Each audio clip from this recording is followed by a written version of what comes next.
Bonjour à toutes et tous, vous écoutez First Print, votre podcast comics préféré pour une nouvelle émission du format Super Friends, l'émission qui va à la rencontre des personnes qui font vivre la pop culture et la culture comics par leur travail. C'est une interview au format Super Friends VO que j'ai le plaisir de vous proposer en compagnie de l'artiste Werther Dell'Edera, qui était de passage au mois de mai 2023 sur Paris avant d'aller au Lake Como Festival. Werther Dell'Edera, vous le connaissez peut-être, c'est le dessinateur de la série à succès Something is Killing the Children, écrite par James Tynion IV, que nous avions eu le plaisir de recevoir en début d'année sur le podcast. C'était donc tout naturellement qu'on ne pouvait manquer cette occasion d'avoir le dessinateur de cette série pour évoquer son travail justement sur ses comics et avoir son point de vue sur l'horreur en bande dessinée. On remercie Album Comics qui nous a permis de réaliser cette interview dans leurs locaux. Et je vous laisse en compagnie de Werther après le générique. Très bonne écoute à vous.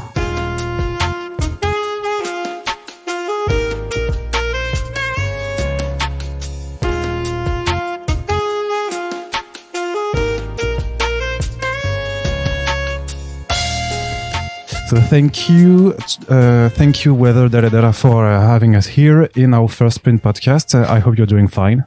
Yeah, I'm fine. Thank you very much. I think it's the first time that you're coming into France, is it? Yes, it is. My very first time. Okay, so now we're going to go back to the beginning of everything. Can you tell us a little bit about you, about how you grew up with comic books in mind? Were you a reader as a kid? When did you decide that you wanted to do comic books for a living? Okay, I'm Werther Dell'Edera. I'm a comic book artist. I'm Italian comic book artist. I live in Rome, but I was born in Bari, in the south of Italy. And when I was a kid, I started to read comic book pretty soon because I was. I was used to watch a lot of cartoon, Spider-Man cartoon and Japanese cartoon, and at some point I've started to feel like a missing when everything was done with a cartoon in TV show.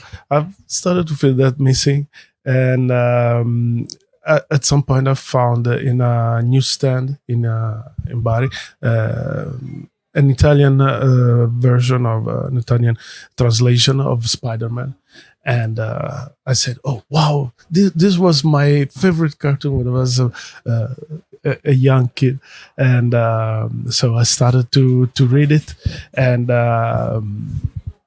from that point on, it was I was totally in a comic book.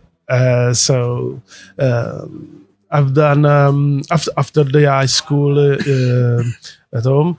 I need to decide if I would continue to study with university and so on, or do something else. And with my mother, we decided to try something else, something different.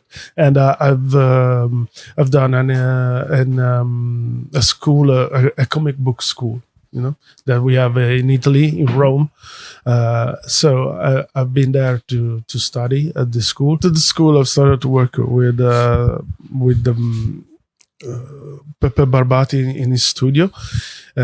He was so kind to give me this chance. I've learned a lot during that time. He was amazing, and he was an amazing artist too. And after that, I've started to try to make some samples for to show to the publishers.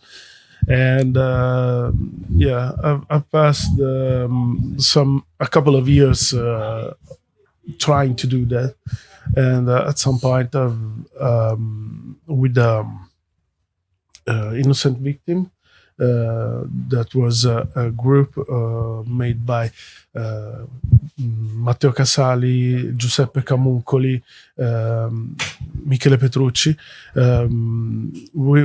They started this group and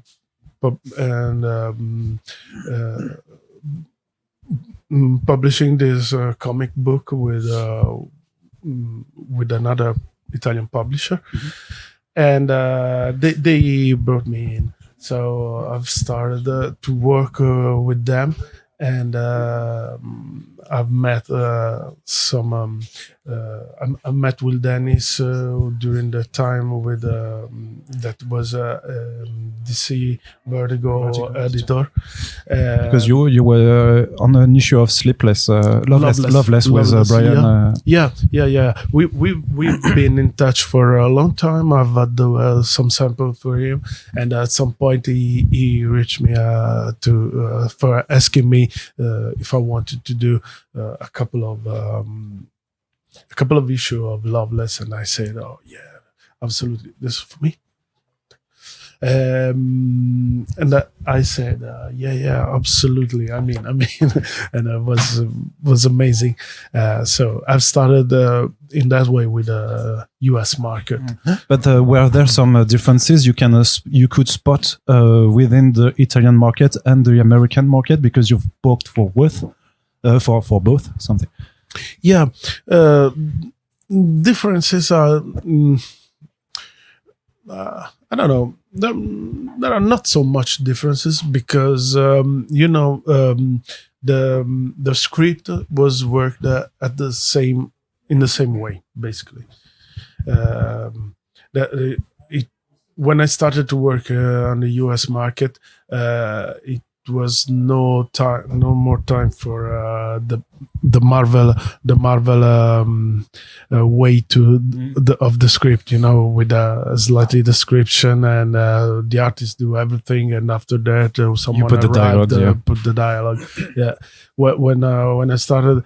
The way Brian Azzarello write his script is like everybody else in Italy does it, with a description panel by panel, all the dialogue at the beginning. So you have, as an artist, you have exactly an exact idea of what you have to do. The very, very different stuff that I felt was the page, the panel division, of the cutting page. of the page, because the Italian one is really, really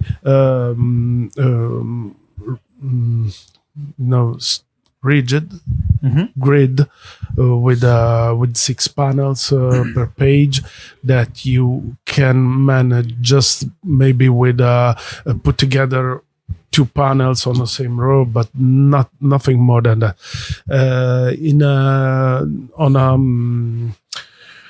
On a US page, you can work on the grid in everywhere you want, basically. So I've started to work a lot on with small narrow panels, that remind me a lot of cinematic vision. Yeah. And so how do you approach that, especially because you don't mind being really told what you have to draw when you're on the script? For example, when you have the Italian scripts with a lot of descriptions and you're really told what you have to do you take a lot of freedom to also just be the director of the script? Yeah, well, if the writer give me a little bit of freedom when I work, I'm more happy. Absolutely. I don't like too much the script that that described for example the kind of shot I should have to do for that page, because Yeah, because this is something that I like to do, and I like to give my pace to the script too when I draw it, and in that, for example, with James on Something is Killing the Children, is amazing because he trusts me, and he asks just those kind of stuff. He really needs that. Really needs to be showed in the panel, but nothing more than that. So I'm totally free to give what I want from his script and put it back in the way that I like. So like he just puts what's going to be on a page, but whereas the panels are concerned, you decide how many numbers of panels you are going to do? No. He decided the number of panels because because he needs to give a pace to his script too, you know. So the panel division is important in that way, but what to put in the panel, how to put that stuff in the panel, that it's up to me, basically. So I'm really happy about that, and no, nothing. Okay, so can you tell us a little bit about how you two met? I guess maybe it was by internet, and how Something is Killing the Children started. Yeah, me and James, we've never met before, and the first time has been last year in Orlando, because we've started to work at the beginning of the pandemic. So we have talked just a couple of times by mail, but basically my editor, Eric Carbon, our editor, Eric Carbon, he put together on this work. He reached me. He reached me with an email because he has seen, if I remember right, was like The Crow, Memento Mori that I did with BD and IDW, and he liked a lot the work on it, and he said, "Okay, I have this project. This would fit perfectly with your style. If you are interested, and I've take a look at the pitch of the story, and it was really, really interesting. And obviously, the other very interesting stuff was that the author was James. You knew a little bit about him already? Yeah. I've started to read a lot of stuff. At some point, I've started to read him everywhere, and was cool because the first stuff that I read was his detective story Run, and I loved it. I said, "Oh wow, this stuff is really cool," and so when I see that he was involved in the project, I said, "Okay, I'm in," because every time I've read something written by James, I was like, wow, this is really cool, and I'm totally sure that the artists have got a lot of fun doing it. So I was. It's at some point it started to be an idea that started to run in my mind. That was like, it would be cool to work with James on James' script, and it happened. Yeah, Eric contacted me with this project, with this proposal, and I was totally amazed. I said, "Okay, I'm in." But were you a fan of horror? Because there's a lot of horror elements in this comic book. There are monsters and there are lots of killing. Actually, children killed, like the title is saying. Were you a fan of horror before, or did you make some researches to know how to really draw something scary and horrifying? I've read some horror here and there. I've seen some movie here and there, but I'm not particular fan of horror. Probably I've read just a couple of books of Stephen King, for example, but I'm a big, very, very big fan of John Carpenter. I love it, and I've done not particular research for to be in the mood of something is Kids and Children, because when I've read James stuff before this, I've suddenly found this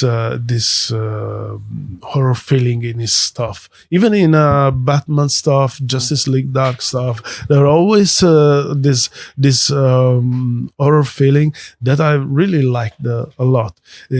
I'm not a fan of. I have no idea how to start to tell a story, an horror story, but when I see it, I recognize it. And I like it, and in James, I always find this stuff, and I feel it really cool because it was a mix of stuff from horror to spy to crime that give you the chance to do a lot of stuff in just one comic book.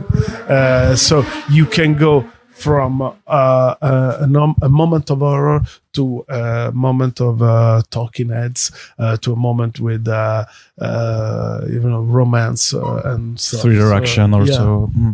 But still you have some really strong designs, especially for the main character, Erica Slaughter. And James told me that you were the one that came up with the idea of the bandana. So can you tell us a little bit about the design of this character with the big eyes? The design of Erica was really fun because I started to work on it obviously on James' pitch. He has done a description of the character. It was not a big description, not a lot of words on it, but was really, really clear and pointed on the right direction, and the character has came out really, really, really fast. He asked me with this girl in tank top and jeans, blue jeans, something really, really fast and quick and smooth, an outfit really smooth, because she's one like Jack Reacher, a known person that go around, and I like the idea to not sexualize the character, and this is really important to me, because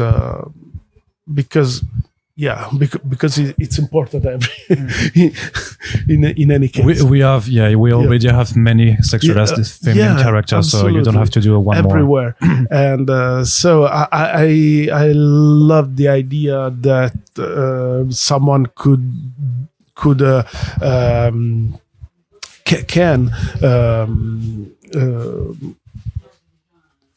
feel. I don't know how to say in English. I'm sorry. That's all right.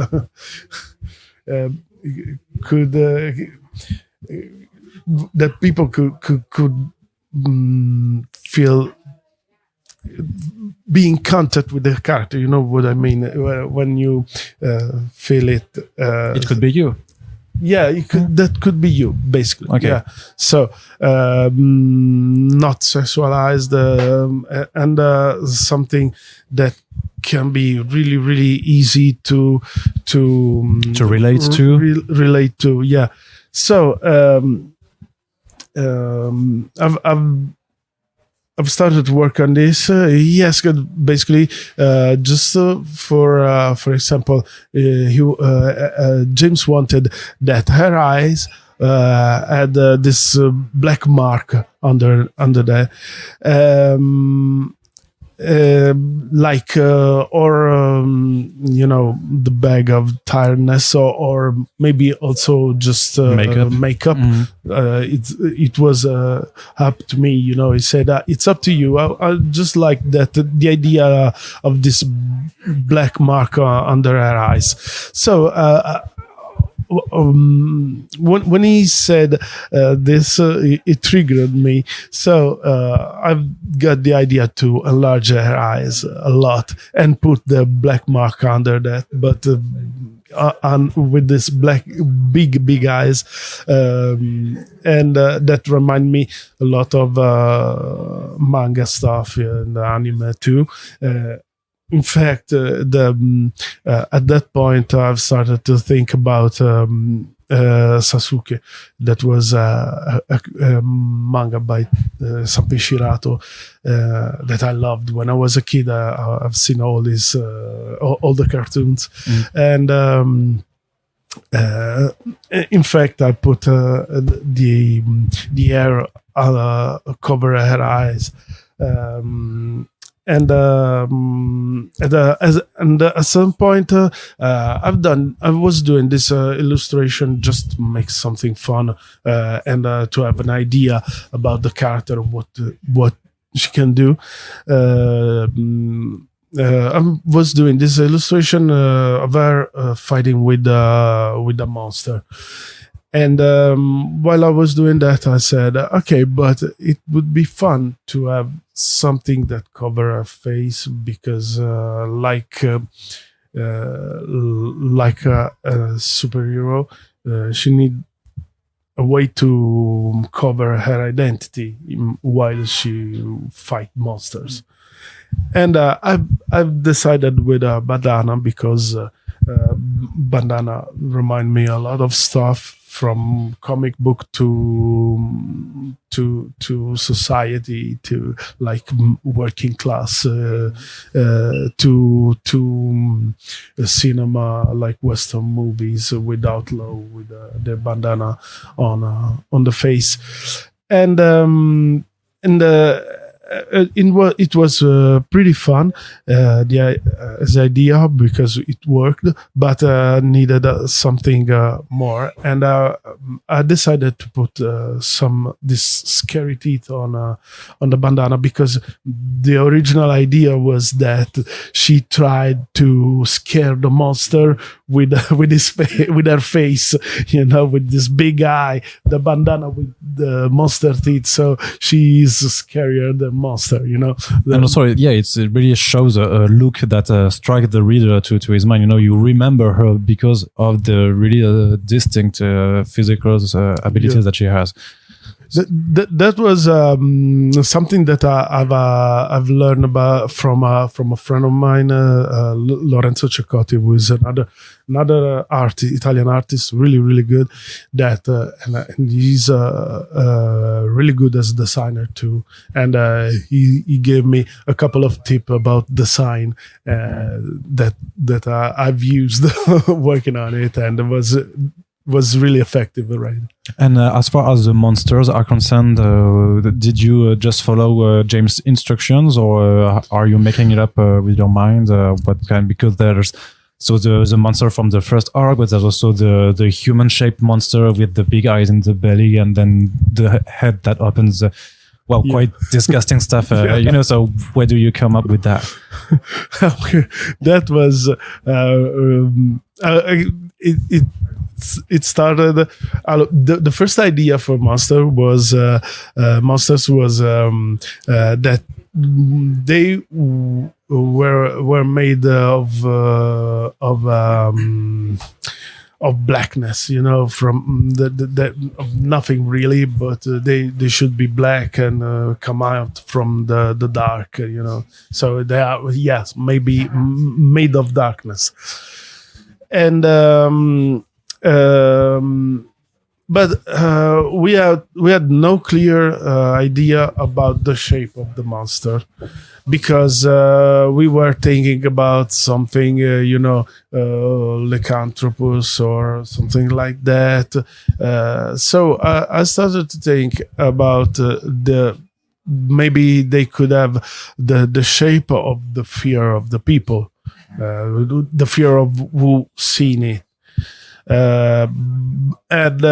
So I've started to work with that. So maybe I thought that could be a monster with a werewolf head and spider spider arm or something. Spider like shape, that. yeah.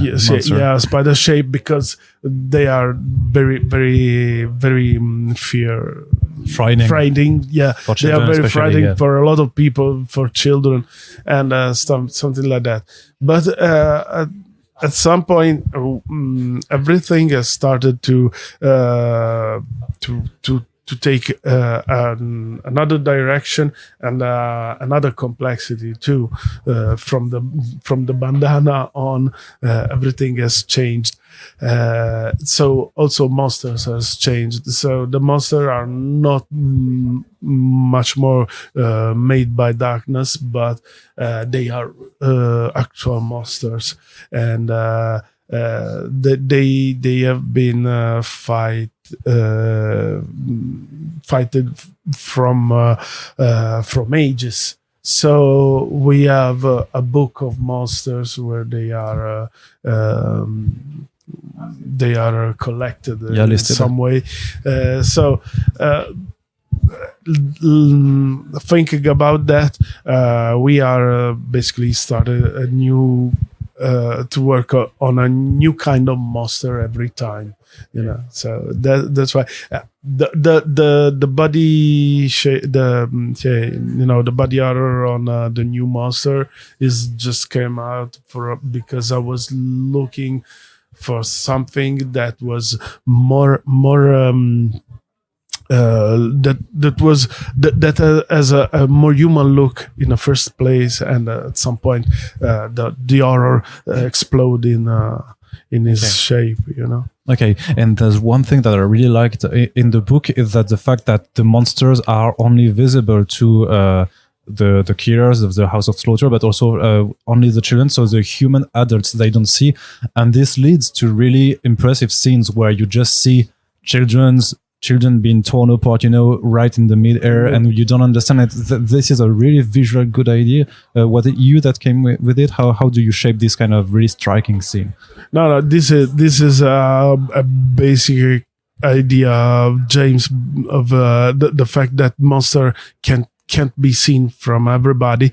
So obviously, if you can't see, you can see only the effect and not the cause. So in that kind of scene, was in the script that the idea was to see this girl torn apart. Yeah, isn't it too hard to draw for you? A little bit, a little bit. Because there's no off screen. You're really doing it in front of every reader, and you can't turn your eyes from this kind of scene. It's really gory.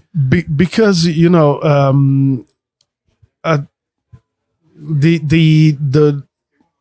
kids are important, and everything happened to them is something terrible. When it's something when happens something bad, it's terrible. It's really terrible, and I feel it a lot.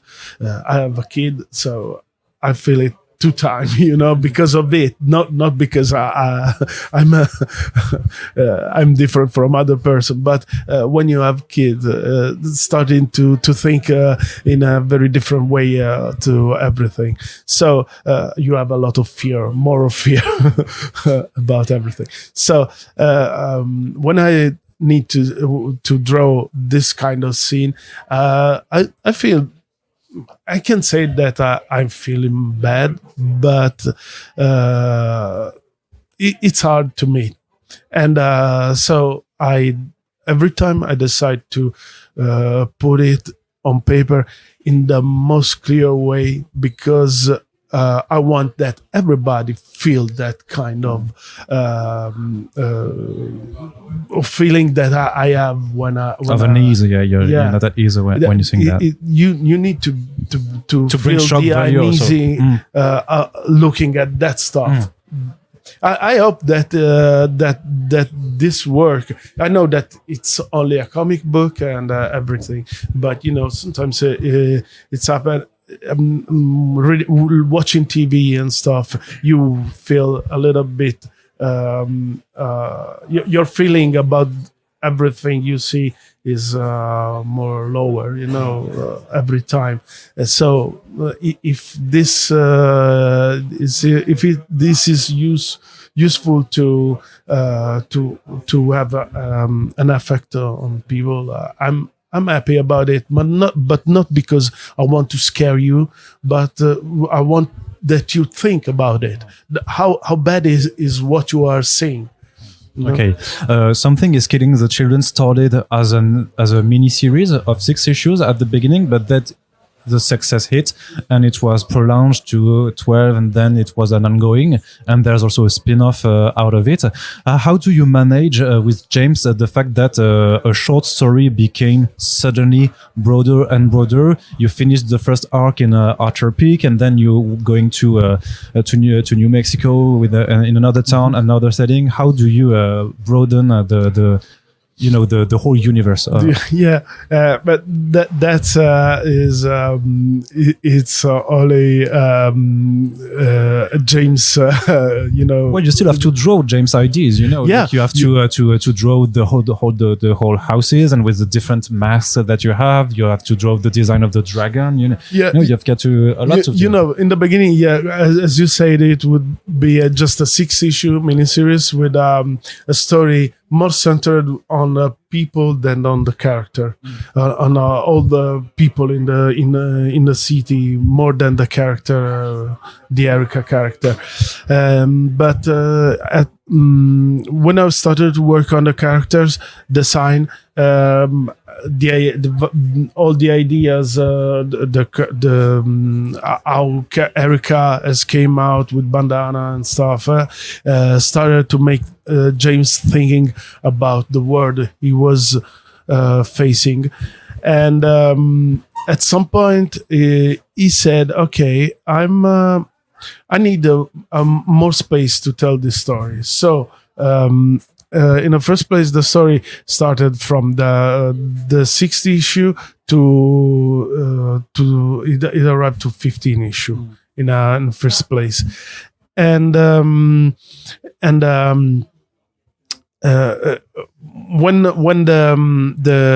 the pre-order came out, the thing it happened that it was that has got a lot of success just in the pre-order of the first issue, and it was one of the most pre-ordered book at the time from Boom Studios. Really, it really was something to see in the news, and it opened a road for a lot of stuff that has been done after Something is Killing the Children, that has done really good, and so we started. At that point, James has got the chance to work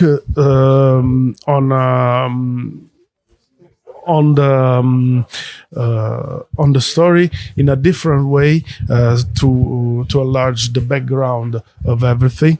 And after the first 15 issues, after Archer Peaks Concludes. we started to think about everything else, such as how to explore all the stories and how to go on with Erica's story. And so we have right now a pretty clear plan about everything. And that was really, really cool. Yeah. Okay, so you're going to stay on the series for how many issues you're going to do, or is it still like really ongoing and you don't know when it's going to stop? We have an idea about the end of the story. Okay. We just need to imagine a couple of stuff here and there. So could be basically about a certain number, but we need to decide exactly. It's not set yet. It's not completely set, but it's pretty clear about. Okay, and do you have anything to say about there's an adaptation in the works? Are you going to work on it, maybe as a character designer or something like that, or are you way far from that? Right now. We are in a really, really it's a stage of work that not involve me, basically, just a little bit James, because as a writer he used to be a consultant. So right now is there's a stage of work that need to arrive at some point,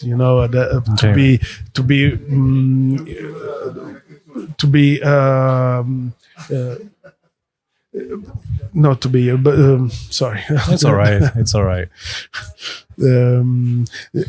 Arriving at some point, and maybe after that point, I'll be involved in it. When it's going to be a little more concrete. More concrete, yeah. Okay, thank you very much, Werther. Thank you. Thank you very much. It was a pleasure to have you. Thank you. Thank you. C'est donc la fin de ce podcast. On vous rappelle que si vous appréciez ces émissions et le travail qui se cache derrière, vous pouvez le faire savoir très simplement en partageant nos émissions sur les réseaux sociaux, en parlant autour de vous, en commandant parfois les bandes dessinées dans lesquelles nous mettons un lien avec la description de nos podcasts, ou sinon en nous soutenant via notre page Tipeee. Merci de nous avoir écoutés et à très bientôt pour la suite de nos émissions.